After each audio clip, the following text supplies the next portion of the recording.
আলাইকুম প্রিয় বন্ধুরা, দেখতে পাচ্ছেন ইতিমধ্যে আমি দাঁড়ায় আছি কোথায়, সেটা হচ্ছে গোস্তর বাজারে। আর গোস্তর বাজার হচ্ছে ইতিমধ্যে আমি মজিদ কসাইয়ের সাথে একটু কথা বলবো। আজকের যে গোস্ত বিক্রি করা নিয়ে আপনি একটু কিছু বলবেন এ বিষয়ে। আজকের বাজারটা খুবই খারাপ।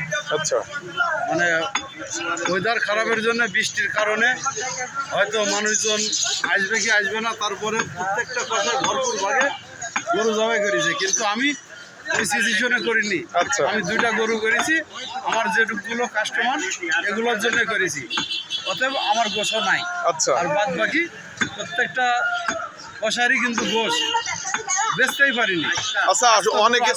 অনেকে বলছে যে আপনারা লোভে পড়ে আজকে গরু জবাই করেছেন, আপনারা তো ছেঁকা খাবেন, এ বিষয়টা মানে ব্যবসায়িক তো সবারই লোভ আছে। আচ্ছা, অসংখ্য লোভ ধন্যবাদ। না থাকার কেউ নাই, প্রত্যেকটা ব্যবসায়ীরই লোভ আছে, কিন্তু বেচতে পারিনি। এখন লোভে পাবে কিছু আজকের যে লোভনীয় ব্যবসা, এই ব্যবসা নিয়ে অনেকে ছেঁকা পোড়া খাচ্ছে, এ বিষয়ে আপনি একটু কিছু বলবেন। মানুষ আশায় বাসা বাঁধবে। আচ্ছা, গোসাই চাইছিল যে গোশ মানুষের লাগবে বলে ওর জবাই করতে। আচ্ছা, মানুষের লাগছে, এখন মানুষ আসছে ধীরে ধীরে। আচ্ছা। ইনশাল্লাহ গোশ সবাই পুরাই যাবে।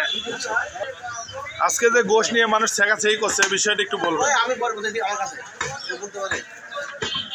বলুন লোভের কারণে কষাই গেছে।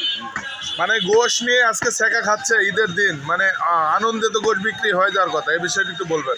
আসলে আমি আমার লাইফে গোস্তের বাজারে সকালে যেরকম মানে বেচা বিক্রি দেখেছি, এটা হচ্ছে আমার জীবনে সর্বশ্রেষ্ঠ, যেখানে বাজার শূন্য, ক্রেতা নাই।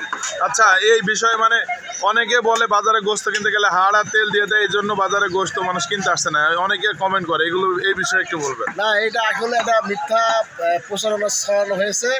আসলে সবাই ধরা খায়নি। যেমন দেখেন, আমার দোকানে গোস্ত নাই। আচ্ছা। আমার যে পরিমাণ সরবরাহ করার দরকার, আমি ঠিক সেই পরিমাণ সরবরাহ করেছি। ওকে। কিন্তু এই করছে, সরবরাহ করছে, তারা ছেঁকা খাচ্ছে। এর জন্য তো আসলে জনগণ দায়ী না, যা ক্রেতা যে পরিমাণ কেনার দরকার সেই পরিমাণ সরবরাহ করতে হবে। বাজারের চাহিদা কি সেটা জানতে হবে। বাজারে গোস্ত দরকার 10 মণ, তুমি নিয়ে আসো 30 মণ। আগে একটা বেচন না বেচে আগে 6 টাকা নিয়ে আসছো। ওকে ওকে। গোস্ত বেচারি লোক, আর আচ্ছা। হালিমের গোস্ত এ বাজারে থাকে না। আচ্ছা, এটুকি ভাই, ঈদ উপলক্ষে কিছু একটু বলুন।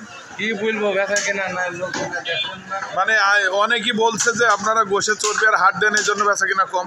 না না, এটা স্যার কি বলবো, এখন তো আমাদের হাট পর্যন্ত গোস্ত হয়, আচ্ছা, চর্বি ছাড়াও গোস্ত হয় না। গোস্তর ধারে গোস্ত হয়। অসংখ্য ধন্যবাদ আপনাকে। যেহেতু বাজারে ব্যবসায়িকরা এখন হচ্ছে গোস্ত বিক্রি হচ্ছে না, এটা মহিষের গোশ, এই নিয়ে ছেঁকা পোড়া চলছে, ইনশাল্লাহ দেখবেন ক্রেতা আসছে।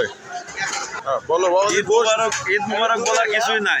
আচ্ছা, এই চারিদিকে সমিতি করে মানুষের উভাল্লো। আচ্ছা, আচ্ছা, বাজারে প্রতি বছরের ন্যায় যে বেচা কিনা আদা হয়, আচ্ছা। এই বাজারে সবার একবারে হাফ মাটা।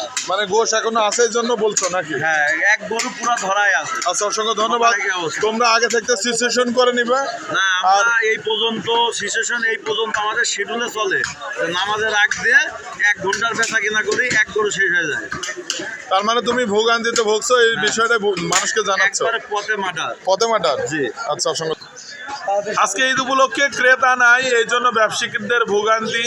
কারণ হচ্ছে আপনারা অনেকে দেখছেন, এই যে মিন্টুকে দেখছেন, মিন্টুর চটিতে অনেকগুলো গোশ আছে। আর হচ্ছে ভোগান্তিটার কারণ হচ্ছে ঈদের আগে তো অনেকগুলো গরু জবাই হয়েছে, অনেক জায়গায় সমিতির গোশ দিয়েছে, এই বিষয়ে ভোগান্তি। এই তো মানে মন খারাপ করে লাভ নাই, যেহেতু ব্যবসা আমাদের করে খেতে হয়, ব্যবসা করতে হবে ইনশাল্লাহ। আর সবাই নাকি বলছে কমেন্টের মধ্যে আপনারা গোশের মধ্যে চর্বি আর হাড় বেশি দেন, এই জন্য বাজারে বিক্রেতা কম, এই বিষয়টা একটু বলবেন। গরু থাকলে হাড়।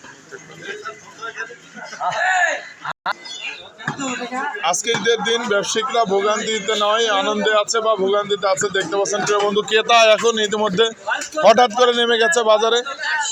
বাজারে ধস নেমেছিল, যেহেতু ব্যবসায়িকদের অনেকটাই চিন্তা ছিল, চেতনা ছিল, বাট এই থেকে আর চিন্তা চেতনা নাই, যেহেতু অনেকগুলো কাস্টমার প্রিয় বন্ধুরা দেখতে পাচ্ছেন। লোভে পাপ, পাপে মৃত্যু। ও আল্লাহ, এটি কি বলছেন আপনি? মানে ব্যবসা তো হচ্ছেই, মানে লোভে পাপ, পাপে মৃত্যু। আচ্ছা, ও আল্লাহ, মুখ খারাপ করেন, আল্লাহ মাফ করো। মানে কি বিবাদে আসলে চিন্তা করেন কষাইরা।